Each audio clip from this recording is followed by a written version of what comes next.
லட்சுமியும் மீனாவும் 2 சகோதரிகள். ஒரே வீட்டில் வளர்ந்தவங்க.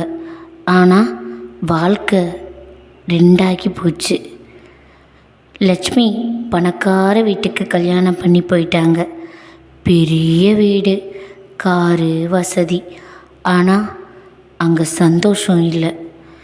மீனா ஏழை பையனை கல்யாணம் பண்ணிக்கிட்டாங்க. சின்ன வீடு, அன்றாட தேவைகளை நிறைவேற்றிக்கிற வாழ்க்கை.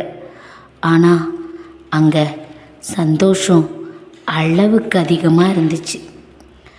லட்சுமி வீட்டில் எல்லாமே இருந்துச்சு, ஆனால் சிரிப்பு மட்டும் இல்லை. அவளோட கணவன் அவளை விட்டுட்டு வெளிநாட்டில் போய் சம்பாதிக்கிறாரு. அதனால் அவங்க கணவனோடு சேர்ந்து வாழ முடியலை. மீனா வீட்டில் வசதி அந்தளவுக்கு எதுவும் இல்லை, ஆனால் அவங்களுக்கு தேவையான அளவுக்கு வசதி இருந்துச்சு. அங்கே சிரிப்பு நிறைய இருந்துச்சு. ஸோ பணம் இருந்தால் சந்தோஷம் வரும்னு இல்லை, நம்மளோட இருக்கிறவங்க தான் நம்ம சந்தோஷம். உங்களுக்கு எது முக்கியம்? பணமா, மனசா?